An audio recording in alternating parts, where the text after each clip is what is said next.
Hola, buenas tardes. Gracias por estar aquí. Como ha dicho Fernando, la hora intempestiva no es muy favorable, pero en fin, vamos a intentar que nos divirtamos un poco.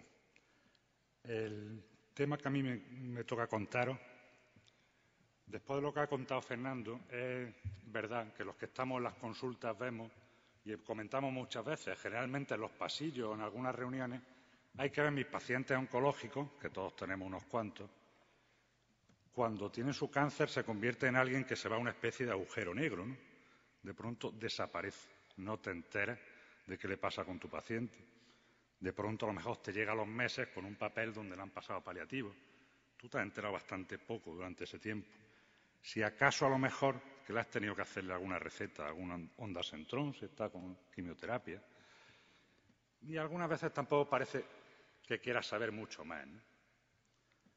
Los oncólogos, por su parte, también dicen hay que ver que nosotros nos convertimos en los médicos de cabecera de nuestros pacientes oncológicos, a ver si alguien nos ayuda y hacemos algo que no sea, algo más que no sea nuestro trabajo, ¿no? Nosotros, en la línea de lo que hemos comentado, lo que es la atención compartida, dijimos, bueno, vamos a ver si podemos nosotros participar en esta nueva línea de trabajo de atención compartida.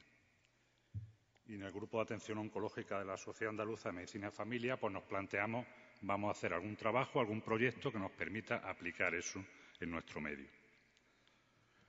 Hoy lo que os voy a contar brevemente son los resultados de esa experiencia que hemos tenido. Una experiencia, como os pongo ahí, habla de luces y sombras. Como luego veréis, son alguna luz y muchas sombras. Pero, en fin, son los resultados que hay hasta ahora.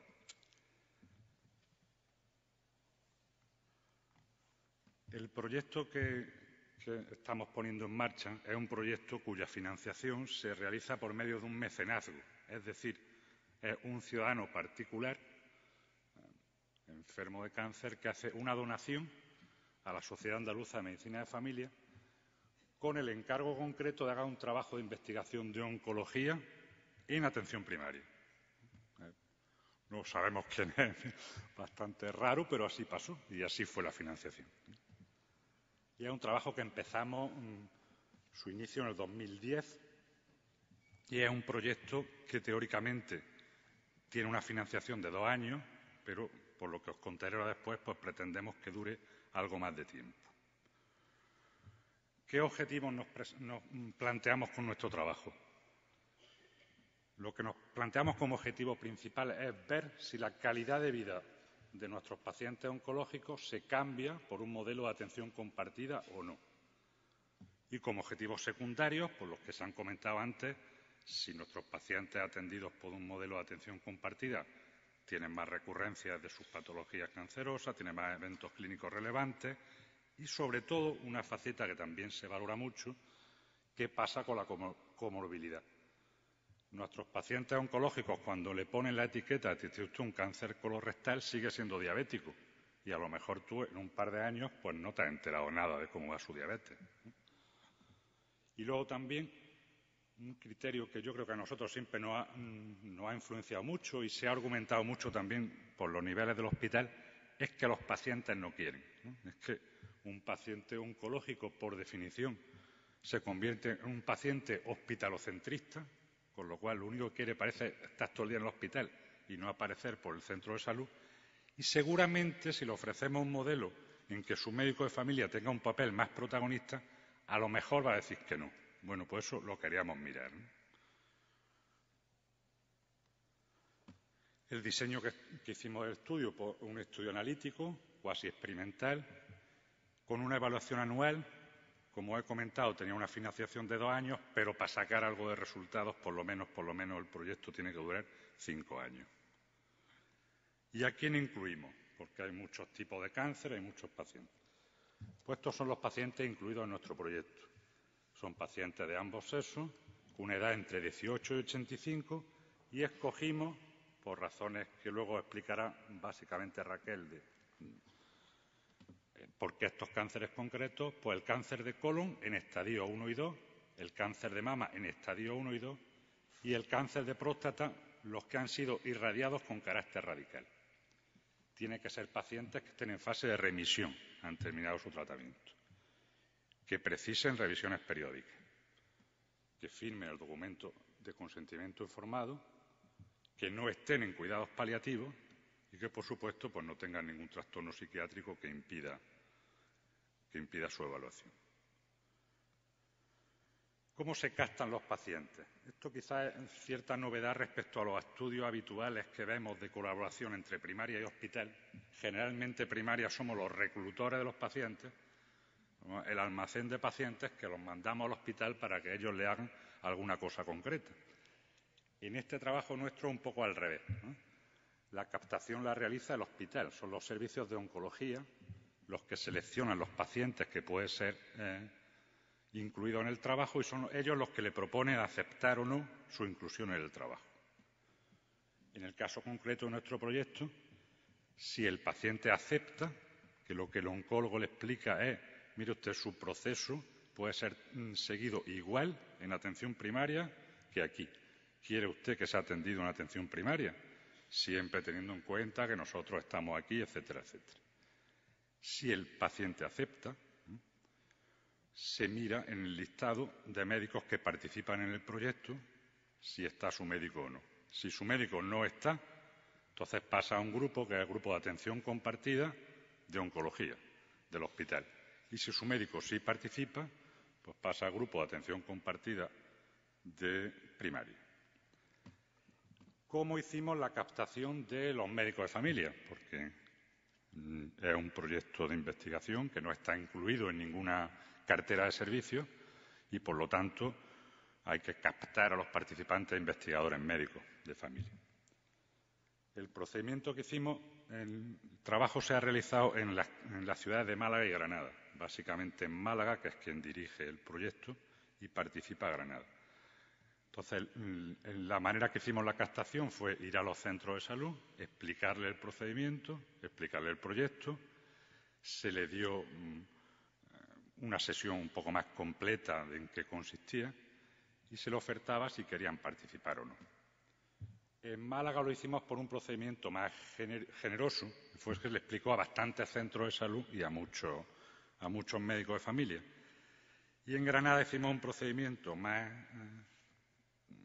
cerrado, que fue lo solicitamos solo en los centros de salud docentes. Teóricamente, la participación de los médicos de familia en los centros de salud docentes tendría que tener, en teoría, un deje positivo, ¿no? Que quisieran participar más en un proyecto de investigación de atención compartida. Luego se le ofertaba a los médicos que participaban que si querían participar, pues luego se le daba un curso de formación.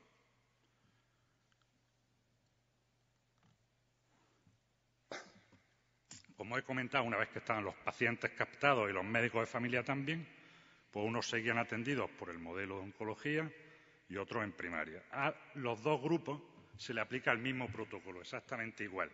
Todos se le hacen los mismos controles, con la misma periodicidad y con el mismo documento de registro.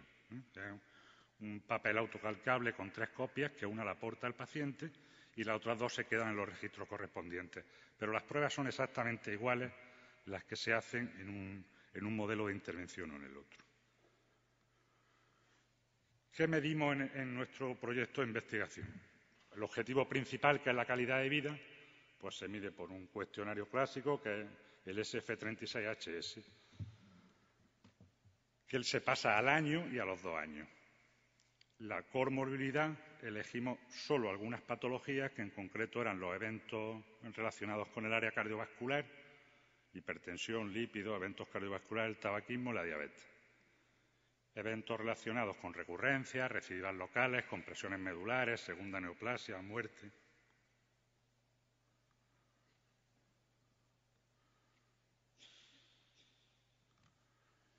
¿Qué seguimiento le hacemos concreto a cada uno de los pacientes? Luego lo va a contar Raquel mucho más detenidamente, pero yo solamente unas pinceladas.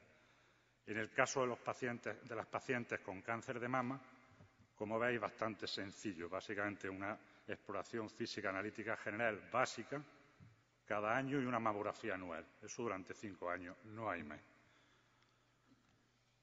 Los pacientes con cáncer colorectal, un poquito más complejo porque se incluye la determinación del antígeno carcinoembrionario cada 3 meses y la realización cada 6 de una radiografía de tórax o un TEC.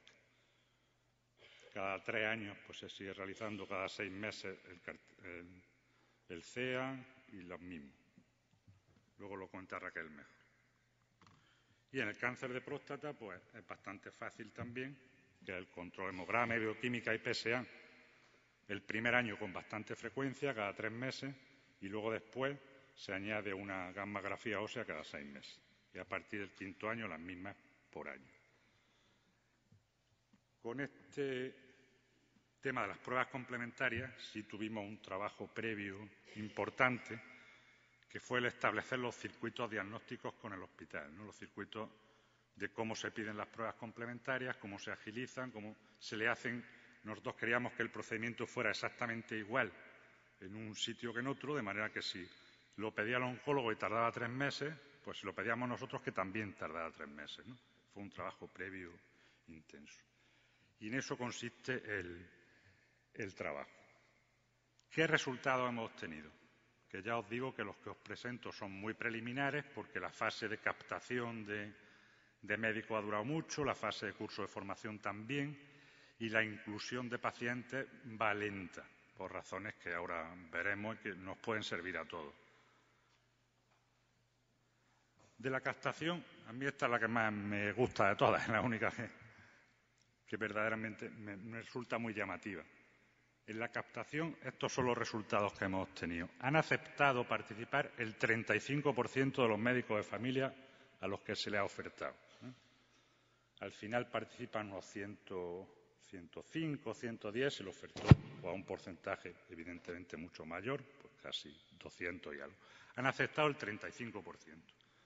Los demás no han querido participar. Y por parte de los pacientes han aceptado el 80% de los que se les ha ofertado. Entonces, respecto a algunas de las dudas que teníamos al principio, que hablaban de las razones del trabajo, es que los pacientes no querían, pues parece que no es verdad. Que a lo mejor los que nos queremos somos nosotros. Los pacientes, el 80% han dicho que sí, y los médicos familiares, el 35%, han dicho que no. Luego podemos valorar o discutir las razones. ¿Qué tumores son los que hemos incluido? Los que estamos incluyendo. El resultado que veis, evidentemente, no tiene que ver con la frecuencia de cada tumor, sino que el 90% son tumores de próstata. Solo el 5% son colorectales y de mama. La explicación que tiene, si os acordáis de lo que os he contado hace un momento de los criterios de inclusión, es que los de próstata son pacientes que han sufrido una irradiación y han pasado por oncología radioterápica, que es quien le ha dado el alta.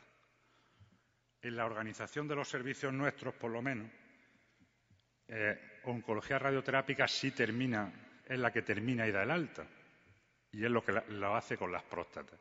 Los otros cánceres, colorectal o mama, quizá menos en Málaga, que no lo conozco bien, pero en Granada, su funcionamiento es un poquito caótico, en el sentido de que la paciente con cáncer de mama es vista a su vez en la consulta de mama, en la consulta que la llevan los ginecólogos, en la consulta de oncología que la llevan los oncólogos médicos, y en la de oncología radioterápica se ha sido radiada. Pero para darle el alta a esa paciente le tiene que dar el alta en 3 consultas diferentes.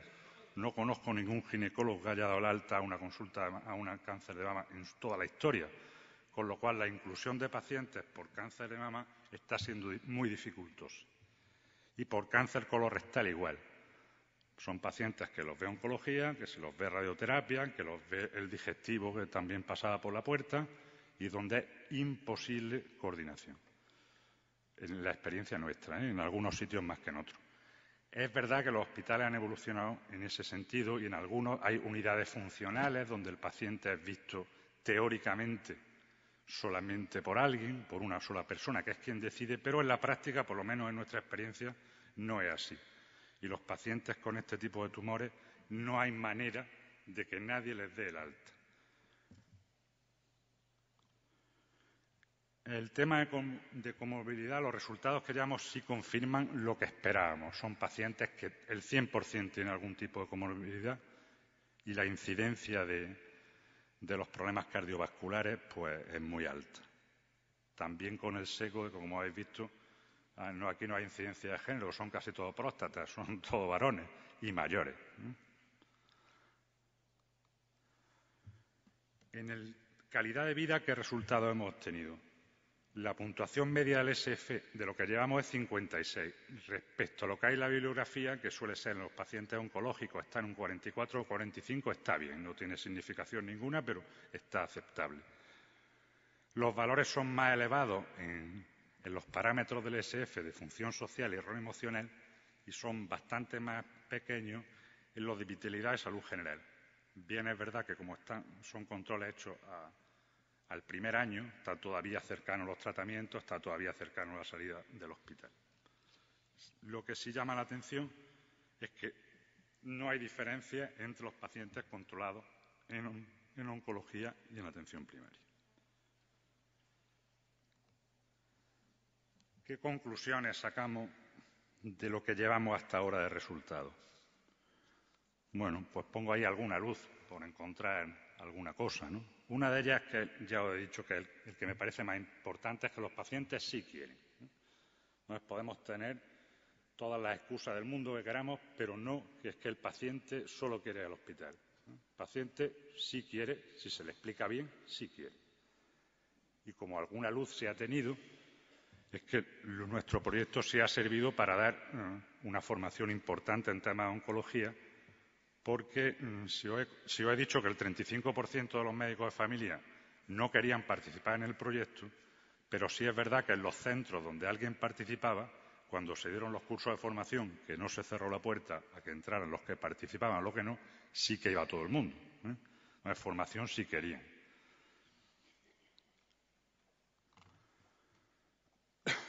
Algunas sombras, o muchas sombras. La resistencia al cambio por parte de los médicos de familia, pues creo que ya lo he dicho varias veces. Por parte de los oncólogos, a pesar del argumento de que estamos muy sobrecargados y lo que vemos no teníamos que verlo, en la práctica no vemos altas. No pasan pacientes, salvo con caso concreto de las próstatas en algunos sitios. Quizá los clichés no son verdad.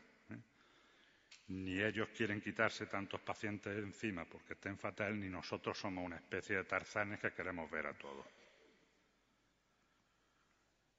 Sí es verdad que sigue existiendo una gran descoordinación. Interniveles, los problemas para conseguir la petición de pruebas complementarias en algunos sitios es francamente extraordinaria. Comentábamos incluso de algún caso donde a los pacientes con cáncer de colon, si la colonoscopia se le había pedido el hospital, se la hacían con sedación, y si la colonoscopia venía de primaria, es sin sedación. Y la coordinación intrahospitalaria, pues también lo que os he comentado antes, la falta de conexión entre los propios profesionales que atienden al paciente oncológico. Avanzamos muy lentamente y con un alto grado de voluntarismo. El proyecto de investigación es un proyecto de investigación de una sociedad y, por tanto, tiene un carácter, digamos que particular. Evidentemente, el apoyo institucional lo tiene en el sentido de que es un proyecto que pasa por todos los comités, tanto de los comités existentes en primaria como en el hospital, de comité ético, comité de investigación, pero, sin embargo, no se incorpora, no es un elemento de la cartera de servicios del hospital. Y eso supone, pues, que no se promociona como una actividad del servicio, no está en cartera de servicio, no está en cartera de servicio ni del hospital ni de primaria, y supone un tiempo extra añadido a tu trabajo habitual. Yo concluyo que ya lo hemos visto en algunas cosas, que lo que no está en los objetivos no se potencia y no se hace. Quizá los que trabajamos en primaria, por lo menos en el medio nuestro en Andalucía, que es muy estricto en este tema, lo que no está en cartera, lo que no está en la productividad, lo que no está en incentivos, pues se va cayendo poco a poco. Entonces, este tipo de trabajos que no están incluidos supone un esfuerzo de más de la gente que no se reconoce. Y luego también hemos tenido algunos problemas, digamos, de aspecto técnico. Uno es que, por mucho que le explicábamos a los médicos de familia cuando le explicábamos el proyecto, que no suponía gran sobrecarga de trabajo, es verdad, la prevalencia que podemos tener de lo que se podía incluir en el trabajo de estos tipos de cánceres pueden ser 2, 3 en todo el transcurso de la investigación, 2, 3 cada año, como mucho. No es un volumen brutal. Pero sí es verdad que tiene una prevalencia escasa en el sentido de que cuando le explica el proyecto hace un año y el primer cáncer que le entra un año después, pues la verdad es que la gente pues se desconcierta un poco. ¿Y esto qué era? Y llaman, oye, esto que se me había olvidado. Entonces es un aspecto que dificulta el cumplimiento cuando tú disminuyes la eficiencia cuando tú no haces una cosa 20 veces. Y luego también hemos tenido un problema grande, que supongo será común en todos los sitios, con el tema de la movilidad de las plantillas, ¿no? Tanto en el hospital, donde cambia con frecuencia. En el caso de Málaga hemos tenido el problema de una baja maternal de una de las oncólogas que ha descolocado mucho las cosas, y en Granada hemos tenido el problema de que el jefe de servicio ha cambiado en un año 3 veces. Y en primaria, pues, la situación de interinidad, eventuales, comisiones de servicio, bajas. Hay una movilidad de plantilla bastante importante. Finalmente, de perspectivas de futuro, comentaros 2 o 3 cosas relativas al proyecto. Una es la necesidad de aumentar los casos. Nosotros, en el estudio estadístico previo, necesitamos unos 200 casos para obtener unos resultados que fueran representativos. Y a los 2 años no llegamos a 100, estamos en unos 80 y algo, no más. La recogida de casos es lenta. Y necesitamos pues, más tiempo y ampliar el número de casos. Hace falta una obligatoriedad de cambio organizativo en el tema de los circuitos administrativos, de las peticiones. Hombre, hay sus anécdotas, ¿no? En Granada, algunas de las cuestiones de petición de pruebas complementarias, nuestros gestores de primaria las tienen bien organizadas y hay algunas pruebas complementarias que nos las piden a nosotros antes, ¿no? Tenemos algunas especialidades donde nos mandan los pacientes a nosotros, el especialista, a decirle al favor de pedirle tú el test porque te lo hacen a ti antes. Pero es una cuestión un poco excepcional. Entonces, en general, pues hacen falta cambios organizativos que mejoren los circuitos. Los informes de alta llegan cuando llegan. El programa informático no es común el del hospital y el nuestro, con lo cual cuando queremos ver la historia de un paciente del hospital no la podemos ver de la consulta, salvo que al del hospital se le haya ocurrido escribir en Diraya, que es el programa informático nuestro, que es excepcional.